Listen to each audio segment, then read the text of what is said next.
Good morning. Welcome to another session of services in high-rise buildings.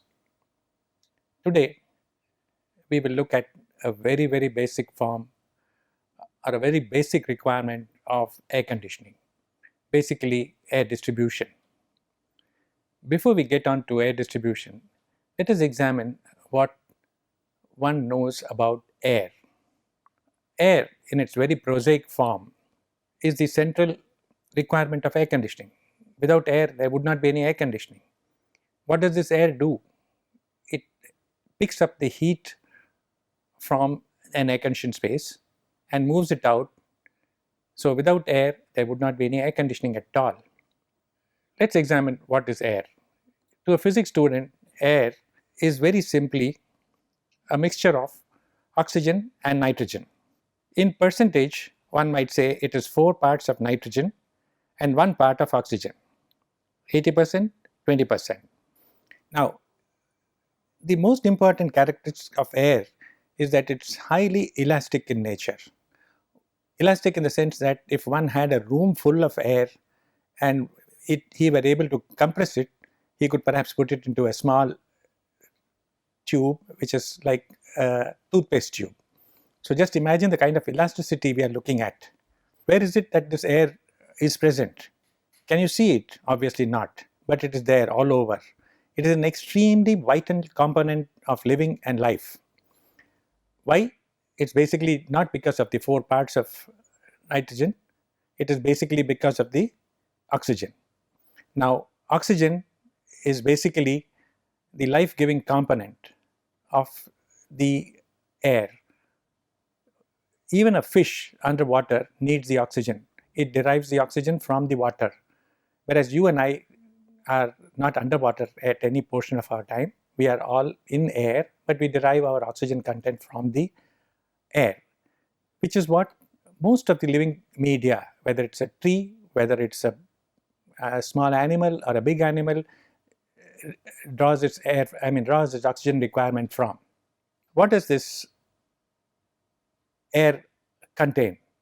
It's basically supposed to be a mixture with oxygen, but by virtue of its elasticity, it gets invaded by a lot of parameters which are, you might say, not wanted. What are these parameters? Let's take a look at a small list of these.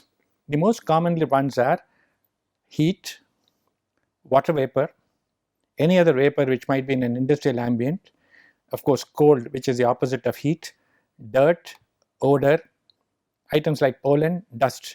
Now these unfortunately tend to get into air by virtue of air being elastic. So how does one keep out these components? The first way of keeping out these impurities out of air is by enclosing the air that we need to control. In other words, the basic requirement of air conditioning is basically an enclosure. The enclosure has to be tough enough, good enough to keep out the pollutants that we saw earlier, heat, RH, pollens. So in other words, when you address all these parameters, one can put together a form of enclosure that would try to keep out all those pollutants. For instance, to keep out heat, one would need an enclosure which has good insulation. To keep out moisture, one would need an enclosure which has a good vapor barrier. So like this, the moment you identify that you have to treat air in an air-conditioned room and you are going to be worried about the nature of pollutants that are likely to come into this room, you will build an enclosure which is apt enough to keep out or minimize the invasion of this air by these pollutants, as one would call them. Now, the moment you identify that you have an enclosure, you can do various things to the air which you have in this enclosure. You can add heat, you can remove heat, you can add moisture, you can remove moisture, you can clean it with filters, you can distribute the air through fans, through ducts. You may even do any single one of those things, or you may do all of these collectively. Given that air needs temperature control would be a very large subject in its own right. It would encompass the whole of air conditioning. We will not look at it in this session largely. We will confine ourselves to basically just the requirements of cleaning the air. Temperature and RH we would leave out of this session saying that it's another session by itself, or maybe a couple of sessions by itself. But other smaller aspects like cleaning air, like controlling the other smaller aspects of it, will be dealt with, and then we will get on to the more serious issue of distributing the air. Why does one need cleanliness in air? It is basically to effect proper health and hygiene. A hospital needs clean air so that it can control the invasion of bacteria and virus. Bacteria and virus, as one knows, are limbless creatures. They travel only on dust. So in other words, infection is something which moves on dust, and since you cannot catch a bacteria or a virus, you catch the dust, you have controlled your bacteria and virus invasion. So filtration is something which is what contributes to the proper cleanliness of air. Now, what are the kinds of basic locations of filters that one can look at? You can look at filters to be incorporated on an air conditioning device. This I would show as an air conditioning device. You could have a filter which can be mounted on the discharge end of a device, or it could be mounted on the suction end of a device. That means this is the air conditioned space. From the air conditioned space, you draw out return air. It goes back into the cooling device, and you could have a filter before it enters the machine, or you could have a filter after it is cooled by the machine. This kind of a device is called a blow-through filter, and this is called a draw-through filter. As you can see, the nomenclature is extremely forthright. It's on the drawing end of the machine, it's called a draw-through filter, and this is the blow-through filter. Now, these filters are the ones that are responsible for keeping this room dust-free from airborne contamination. What are the kind of filters that one can have? One can have filters which are dry, filters which are viscous, filters which are electronic, filters which are chemical, filters which are carbon type filters, or even filters which are submicronic and which are capable of filtering extremely fine dust. These filters we will see one at a time. The dry filter is basically a filter which uses dry media. If one spreads a piece of cloth in the path of air, obviously there will be some filtration. If one puts a single thread in the path of air, there will be some filtration. The difference between the two would be that a thread will catch only a particle which impinges on the thread directly, whereas a cloth will have more number of threads, and it will have a better impingement from the dust. So in other words, between a thread and a cloth spread across an air opening, the difference is basically an efficiency. Both a single thread or a piece of cloth might be classified as a dry viscous filter. A dry filter. Now, if the same filter needs to have a slightly higher efficiency, one can coat it with an oil, one can coat it with some media, and then this is called a viscous filter. In other words, you have basically an improvement in efficiency and slightly greater holding capacity. The moment you put an oil on a dry media, its capacity to be able to hold on to the dust it has picked up is better. All these filters, whether it is dry or whether it is a viscous filter, are best used at velocities of about 350 fpm or roughly 2 mps with a static pressure loss of a quarter inch of water gauge. Now, these dry filters which you see in most of the air conditioning equipment are just simple panel type filters. Some chemical industries, some continuous processes will not allow you to use a panel filter which requires to be cleaned from time to time. In such cases, a dry filter can be used into a self-cleaning device, whereby you see small devices of these filters are put together and kept in the path of air, and these themselves keep rotating. They rotate and a part of them goes into a cleaning fluid, maybe an oil, maybe a water, and these filters keep moving down, pick up dust, and they go through a water receptacle. At that point, they deposit all the dust and they go back as clean filters to come in a recyclable element. Now, these are called auto roll filters. These are generally affordable for continuous processes, but basically they are filters. They only allow zero downtime and they allow continuous usage. Now, apart from these dry and viscous filters, one can look at electronic filters. These electronic filters use power, use electricity. They charge multiple wires across an air opening to very high voltages with the help of capacitors, and this high voltage is used to collect dust. It is like, these small tricks that we used to play as children. You used to take an ebonite pen, rub it on your hair, develop static electricity and pick up a small bit of dust from the table. That static electricity which was generated on a pen end by rubbing against the hair would amount to a few volts which was accumulated on the tip of the pen. Now here, instead of keeping on rubbing media, what one does is he charges electrodes, he charges wires across an air opening by this kind of power, which is developed generally by capacitors, and at a high voltage these are ready to pick up dust which moves across them. So these are called electronic filters. These are also used very popularly and have a limited use in the sense that because they consume power and are prone to people getting accidents, they have not become very popular, like the dry and the viscous filters. The electronic filter works also best at the same parameters at 350 feet per minute, and they also develop generally the same static pressures like what you see in the earlier filters.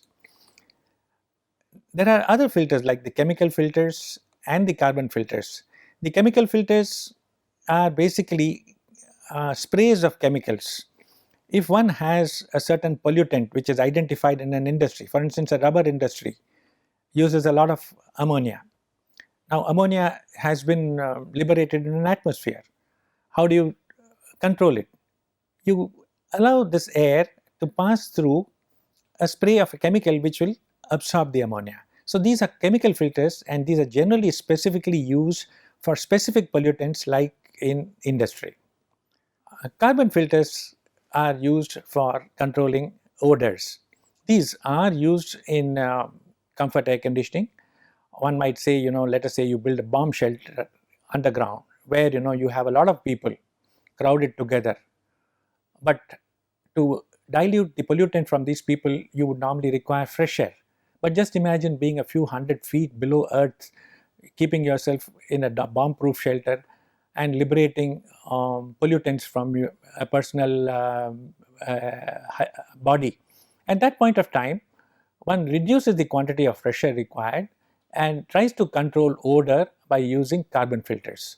These carbon filters are expensive, they can be regenerated, but they have limited usage for these kind of applications where it's expensive to take fresh air to dilute the pollution. Generally, the answer to any pollution is dilution. So in a cinema theater, for instance, we are very sure that there are 1,000 people sitting inside. You have a lot of pollution from these people in the sense that perspiration, odor coming out. There, very simply, nobody uses carbon filters. People just increase the quantity of fresh air so that the pollution of each person is diluted by the addition of fresh air. It is cheaper and more controllable and a nice way to do things. But supposing you have a situation where you can't take a large quantity of fresh air for limitations like, let us say, the shelter being underground, or like the air conditioned area being in a place where you cannot draw a lot of fresh air, then you necessarily need to control odor by these kind of special filters which are called carbon filters. Better than these carbon filters, one has absolute filters. These filters are the same dry filters. They have a very, very high efficiency. Their efficiency is as good as 99.97 to 0.3 dust. Now 0.3 dust has been selected as a standard media because that is the dust which you get from dope, dioctyl thiolate. Thiolate is spelled with P, not T. So dioctyl thiolate, when it is burnt, generates smoke at this level, and this is used to standardize your filter. If a filter has 99.97% efficiency to this dust, 0.3 micron dust, one might safely say that it can catch hold of literally a large percent of the dust which one would encounter. in any normal atmosphere. These filters are extremely popular in places like operation theaters, where you have patient wounds being exposed. Let us say you look at a neurosurgery OR. In a neurosurgery OR, a patient's head can be opened for as much as a few hours, and during those few hours when it is opened for surgical operations, it has every chance of dust getting into it, and this dust would be loaded with bacteria and virus. So the best form of control is to filter the entire air which is used in an OR with absolute filters to ensure that airborne contamination is absolutely under control and basically minimized. You never can reduce it to zero, but you can minimize it to a lot.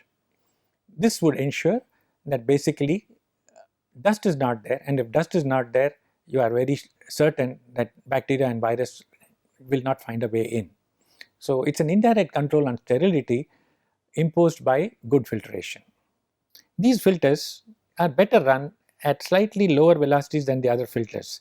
These can operate at 250 feet per minute as opposed to 350 feet per minute for the other, but the major change comes where the pressure loss is as high as 25 mm as opposed to maybe 6 to 8 mm of the earlier filters. Those filters never went beyond quarter inch, that is 6 mm. These filters go to practically 1 inch, 25 mm. Now the impact of these high pressure losses on filters is that the older systems would operate at very low static pressure, which means the fans were very small, whereas if the air conditioner has got to be fitted with a HEPA filter, one needs a more powerful fan which will work at maybe very high pressures of nothing less than 60, maybe even highly 100 mm. Another use for HEPA filters is also obviously when you use them for safety purposes in nuclear establishments, because in nuclear establishments also it is basically dust which is normally sought to be controlled. Let us say if one is looking at a reactor where you are trying to control the nuclear emissions, it would be wrong to say that nuclear emissions get onto dust, but any component which picks up this kind of radiation is likely to be a potential hazard. So invariably one finds HEPA filters being used for nuclear medicine, for nuclear research, and for any place where nuclear fuels are handled in the open or in an enclosed state also. Now this much for the nature of air. Let's get on to the basic requirement where we started off. It is basically to look at the distribution of air. Now knowing that we have controlled it, you have kept out the heat, made it cold, you have kept out the high humidity, made it acceptable this thing, cleaned it up. Now what do you do with this air? You have to distribute it. We are looking at a place which is large. You have air available at a point. We normally call this point the air handling unit. The air handling unit has cooled air which is required in the AC space with the help of the air conditioning machine, the cooling media. So in the air handling unit, you have a heat transfer between the cooling media and air. There in the air handling unit, you have got air available. How do you distribute this air into the space where it is required? Obviously, generally it is required only for the comfort of people. In other words, schematically one is looking at a device whereby you are trying to have a big fan, a large fan, cooling a large space with maybe small enclosures like this. In these small enclosures, how do you distribute air? How do you distribute air to get into every enclosure? The devices that one can use are basically sidewall grills or ceiling diffusers. The sidewall grills, basically as the name implies, are fitted in the wall, and the ceiling diffusers, obviously as the name implies, are devices which are fixed in the ceiling. The simple characteristic of a sidewall grill is that it can throw air, you might say uninterruptedly, for as large as 50 to 70 feet. Please note the caution on uninterruptedly. That means if you have a sidewall grill, it can throw air absolutely, very clearly, very simply for 50 to 70 feet or 15 meters to 25 meters, but it must be uninterrupted. If there are banners, if there are beams in the way, obviously the air will not be allowed to travel its entire length and it will get diverted by the projection it has in. So as long as the flow from air is the flow of air is uninterrupted, it will travel its length without any nuisance value. What is the requirement of a sidewall grill?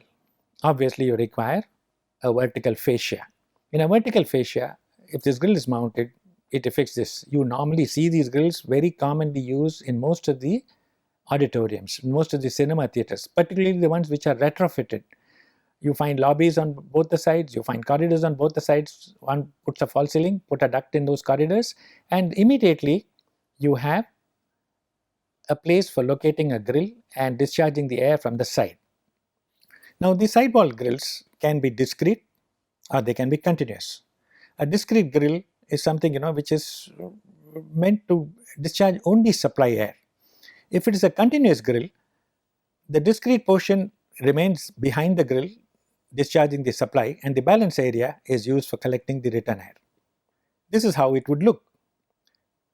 Schematically, the grill must be mounted at minimum 8 feet and it can discharge about 15 meters without any problem or even higher. Now, why is it that this has got to be at 8 feet minimum? This is because the air which is discharged from the grill is very cold. It is not supposed to hit an occupant directly. So, in very simple parlance, you discharge air into the unoccupied area. It looks like a paradox. You effect air conditioning for the people here, but you discharge the cold air into the unoccupied area because what you are discharging is very cold air and you do not want it to hit an occupant. The moment it hits an occupant, he would be uncomfortable. Can you think of an example where this is not avoided, where you cannot avoid hitting an occupant with a supply air grill? Yes, all of us are aware of it. A simple car, when you sit in a car, can you avoid feeling uncomfortable if you happen to occupy the driver or the seat next to him? No, because the supply air grill in the dashboard tends to hit you. And to make yourself comfortable, you try to tone down the temperature, you try to deflect the grill, but by no device can you meet this requirement which we saw earlier. You are not able to discharge air in a car air conditioner in the unoccupied area because there is no such thing like an unoccupied area in a car. Maybe just a few inches above your head is the unoccupied area and you can't discharge air like a laser into that space. So basically in the car air conditioner you can learn one device that if cold air is discharged in the occupied area, you tend to feel uncomfortable. Why? Because you have no unoccupied zone in a car. But in an air conditioned space where you are designing the space, you will discharge air into the unoccupied area, create an induction in the occupied area because of the high velocity overhead and create comfort. Right. Let's look at the next device. Before I go on to the next device, there is one small aside on a grill. The grill devices discharges air by a phenomena you might call a jet. Air is jetted out. You get a jet of air. So in other words, a grill operates like a jet. A ceiling diffuser on the other hand is mounted in the false ceiling or a ceiling, and it generally is said to have a radius of diffusion equal to mounting height. In the earlier grill we said it just throws, so there was a new term that means it just throws forward, it doesn't do anything else, it can only throw forward. Whereas a ceiling diffuser, it diffuses air down and you have a new term, a radius of diffusion is equal to its mounting height. Here basically you have a device which is fitted into a ceiling, it can be used for supply, it can be used for return air, but its discharge will always be parallel to the ceiling and its radius of diffusion, that is if you use the diffuser as a center and draw a circle, the radius of diffusion will be equal to its mounting height. Now ceiling diffusers are much better than sidewall grills because they throw air parallel to the ceiling. Because they throw air parallel to the ceiling, the air is obviously automatically discharged into the unoccupied area, which means the person feels less draft. Going back to the same example of a car, the requirement is automatically met. You have the air quantity being spread into a large space, and ceiling diffusers become absolutely necessary in places where the discharge air quantity, this is a small parameter which is very common to an air conditioning specialist, where the air quantity exceeds 2 CFM per square foot or 20 meter cube per square meter. One automatically has to use ceiling diffusers because the sidewall grill will become too drafty. Unlike the sidewall grill, which was discharging air by a jet device, these devices, I mean, the phenomena by which the diffuser diffuses air is called the Coanda effect, and the ceiling diffusers can be discrete like the sidewall grills, or they again can be continuous. A continuous one is generally called a linear diffuser because it's all in one line, and a discrete one is called a square or a circular diffuser. You must have seen these very commonly in most of the auditoriums or restaurants that you visit. A sidewall linear diffuser generally discharges air parallel to the ceiling, as I said. Obviously, straight away it is higher than the person who's in the occupied area, and you can notice that it hugs the ceiling and goes. So this is what is called the Coanda effect, unlike the sidewall, which creates a jet and generally creates a drafty. Whether it is the ceiling grill or whether it is the diffuser, most of the air outlets discharge air at 500 feet per minute, that is roughly 2.5 meters per second. That is why this is too rapid a thing to be discharged into the space. So invariably what happens is this air is discharged into the unoccupied area, and you get an induction which is generally 1/10 of this, because by Newton's law, the moment you have a moment, there's an opposite reaction. The moment you have a moment of 2.5 meters per second velocity, 500 feet per minute, moving at a higher area above the occupied zone, obviously there is a sympathetic air movement in the occupied zone, which generally one might say is about 1/10. So if you move air overhead at about 2.5 meters per second, in the occupied zone you get movement at 0.25 meters per second, which means 25 feet per minute. So it is just the right motion to give you a feeling of comfort. The motion of this small velocity will be so small that will not even get a paper to flutter, but it's intrinsically required to ensure that the pollution from a person gets wafted away, gets carried into the return air, and ensures this feeling of comfort. So that is why you notice when comfort is defined, you not only get a parameter of 24 degrees, you not only get a parameter of 55% RH, but side by side you get that the velocity should be 25 feet per minute. So for ensuring such low velocities, you discharge air at a higher velocity in the unoccupied zone so that you get an induction in the occupied zone of 0.25 meters per second. Thank you.